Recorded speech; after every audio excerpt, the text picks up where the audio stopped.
Hello everybody and welcome back to the channel. In today's video I'm going to be presenting to you guys my top 10 picks for my favourite Transformers Studio Series figures of all time. This video has definitely been a long time coming. I believe it's been since forever since I did in fact actually do my last ranking video, and we've got so many amazing figures since then. Now before we get into this video, of course all of my thoughts are my own. You may in fact have your own separate top 10 list, and for that I would love to know it down in the comment section below. I would also really appreciate it if you guys could smash that like button, and of course feel free to discuss with me on whether or not you agree with my picks or of course disagree. This was in fact an incredibly difficult list to actually put together, a lot harder than I suspected. There were just some figures with which came incredibly close to actually be included on the top 10, but then ultimately lost out to some other figures of which are slightly more accurate or slightly more enjoyable. So we'll waste no time at all and of course get into the top 10th pick of who is one of my favourite Studio Series figures of all time. Clearing a path onto spot 10 of my favourite Studio Series figures of all time, it is the Transformers Studio Series Deluxe Class Sideswipe, specifically the Revenge of the Fallen version. Now this is a figure that I know many of you will be actually rather shocked to see on this list, but honestly for me this is a dream figure. Sideswipe has always been one of my favourite character designs. The actual Corvette Stingray that he had specifically in Revenge of the Fallen was always one of my favourite vehicle modes. I absolutely loved the way it looked. Honestly, in my opinion, this figure was a great release to start off with. When we actually saw the original Dark of the Moon version, I thought that was awesome. Whilst it was lacking in some paint, the sculpt, the detail, the proportions were probably some of the best we'd ever seen for the character, but honestly this ROTF figure just takes the cake. The robot mode looks absolutely sensational.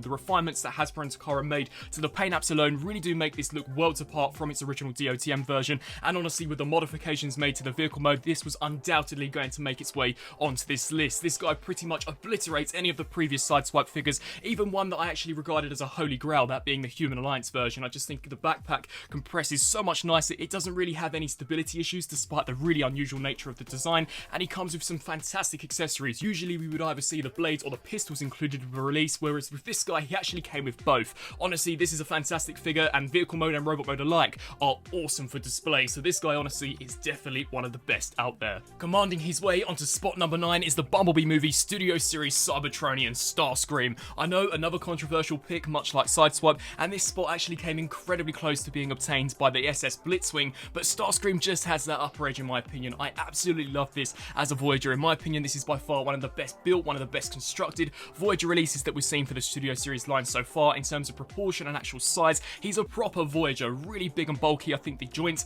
all feel incredibly well done. I actually think the design is awesome as it stands. Of course, a great blend of the old and the new, probably one of the highlights out of the Bumblebee movie range. I think in terms of an actual design, he looks super accurate to that very brief appearance that he of course actually had in the film. I think he comes with a pretty decent range of accessories, that of course being the two null rays as well as that massive null ray cannon. And in terms of articulation, once more, I think he's a really well done figure. I know that the Tetrajet alt mode isn't for everyone, but when actually comparing it to some of the concept art images, it's actually pretty damn close, and considering this guy is in fact priced at a Voyager, I actually think he's really nicely done. Honestly, I haven't seen this much parts count on a Voyager figure since some of the older Revenge of the Fallen figures, so that is mainly why this guy did solidify himself in spot number 9 as being one of my personal favourites, just as honestly since I've got him, the actual novelty of this being a new figure hasn't worn off at all. I still think he's fantastic, and he is still to this day one that I regularly go back to in actually transforming and of course posing around. Leading the way to spot number 8 is the Bumblebee Movie Voyager Class Optimus Prime. Much like Starscream, this was another pick that came incredibly close to in fact actually being dethroned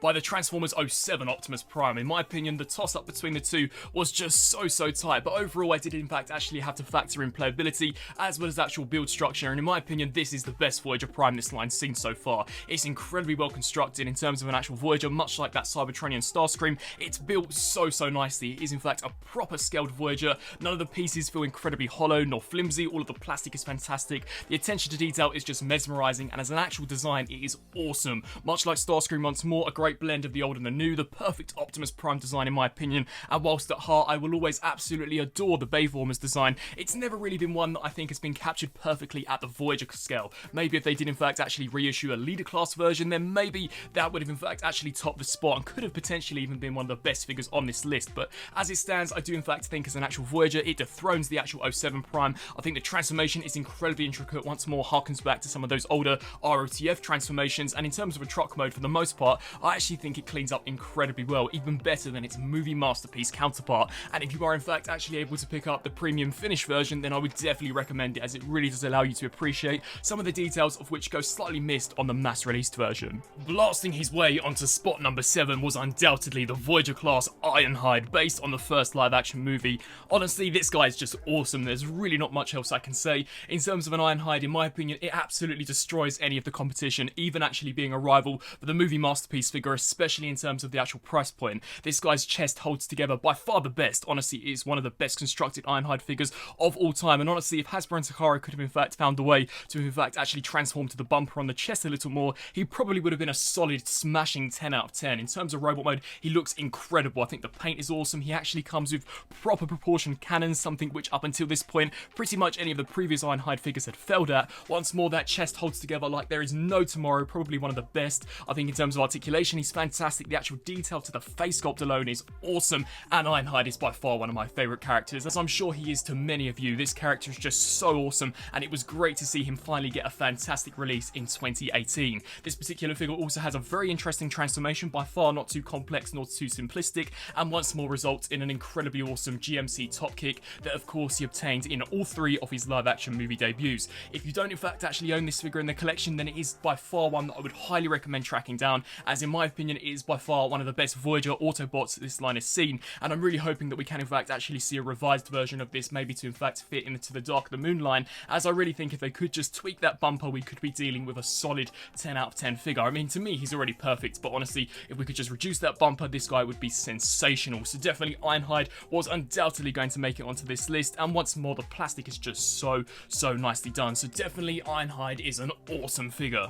Slashing his way into spot number 6 is the Transformers Revenge of the Fallen Voyager class Megatron. Pretty much like any of the other figures that have already been showcased on this list, probably the best incarnation of this character to date. He absolutely destroys any of his previous competition. The old Revenge of the Fallen leader, the old Revenge of the Fallen Voyager just need to leave the building, as this guy is almost to a T the movie design. Honestly, Hasbro and Takara did an incredible job in actually capturing his appearance, and at long last we actually had proper proportioned arms. That was something that no other version of this character could up until this point do. He had a wicked fusion cannon, which of course you could deploy that awesome blade that he stabbed through Prime's chest in the film. I thought the head sculpt was incredible. The sculpting and detailing was so awesome. The tread detailing, the articulation surprisingly was also very well done, and in my opinion he's the best Studio Series Megatron that this line has seen so far, beating the Dark of the Moon one and easily beating the first movie version. The only place where this guy falls slightly short is in regards to paint apps, an area of which I really hope that maybe an upcoming premium finish figure can in fact perfect, as sadly he is just predominantly grey. But with this grey plastic, it allows you to have so much wear and tear with this guy when actually battling him against Optimus Prime, and much like some of the other characters, despite him looking super accurate in robot mode, his alt mode is just as accurate. Pretty much any of the other previous versions of Megatron weren't really able to capture that Cybertronian tank, and whilst they did slightly sacrifice the fact that he could indeed fly, I think the Cybertronian tank looks fantastic, very accurate to the forest battle sequence, one of the best sequences out of the entire live action movie films in my opinion, and once more it looks really impressive. So this guy was undoubtedly going to be on the list, and I also think he could prove a rather controversial one, as I do know when I did mention him in a previous list, many of you were quick to say that this wasn't actually one of your personal favourites, but to me, I think he's rather underrated. I think he's an awesome figure, and if you can pick up the battle damage version, then even better, as that was in fact actually painted a little better than this, and of course had some splendid detail where the actual blown off face was concerned. Clawing his way onto spot number 5 is the Studio Series Age of Extinction leader class Grimlock, and I know there'll be many of you screaming at the screen as to why such an awesome figure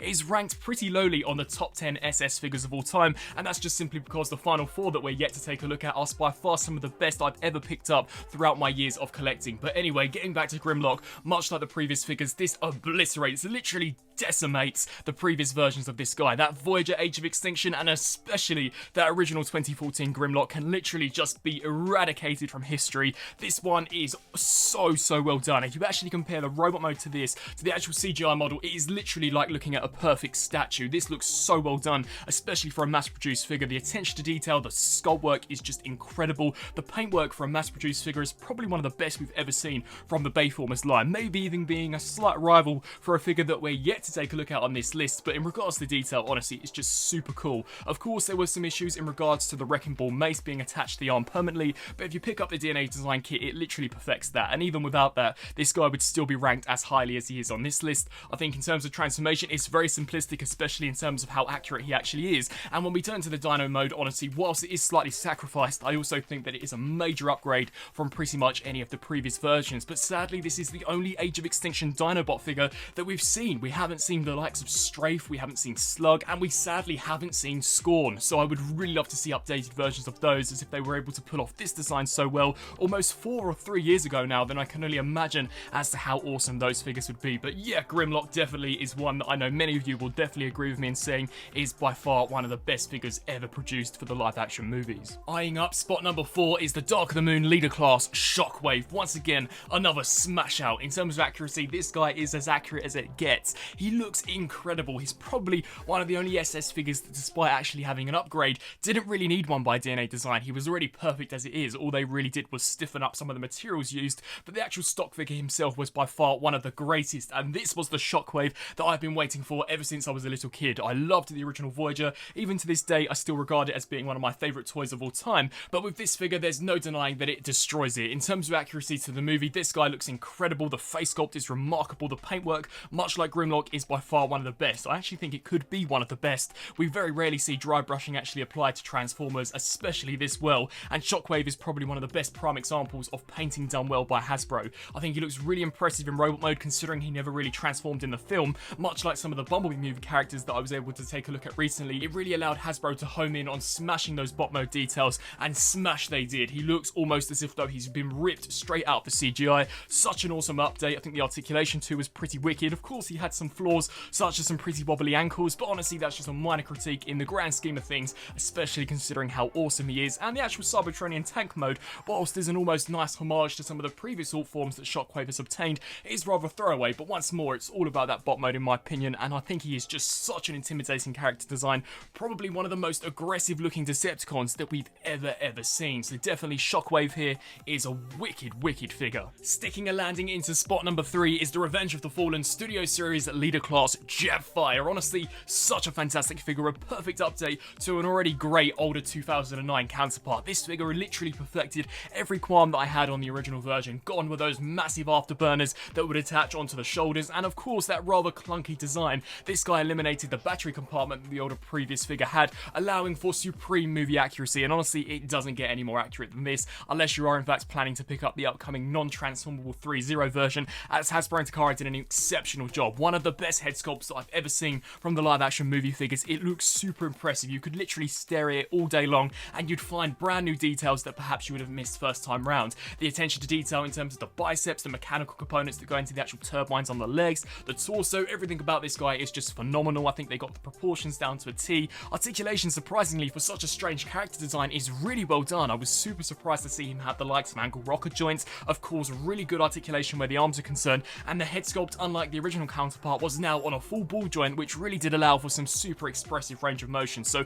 overall this was fantastic. It came with the walking stick as well as the battle axe that we see him slay many Decepticons with in the film, and the transformation was definitely as if though it stepped straight out of the 2009 era. Incredibly complex, resulted in probably one of the cleanest jet modes we'd ever seen, despite this guy literally sticking underneath the jet. I think they did a really good job in actually cleaning it up as much as they could, and in terms of a combined mode, literally it was just the icing on the cake. Such a wicked update. Gone was where you essentially had to take the original figure and plonk the whole thing on the back, and now you could in fact actually detach components much like we saw in the film in order to equip with Optimus Prime, which resulted in a pretty darn accurate looking Jet Power Prime mode. Of course, if you picked up the DNA Design kit, you were literally able to recreate it almost down to a T. So Jetfire here is definitely an astonishing release, and he's sadly one now that is actually quite difficult to come by, but definitely behold the glory of Jetfire, as he is by far one of my favourite Bayverse figures of all time. Heading his way into spot number 2 is the Revenge of the Fallen Studio Series Grinder, and I know there'll be many of you who are thinking,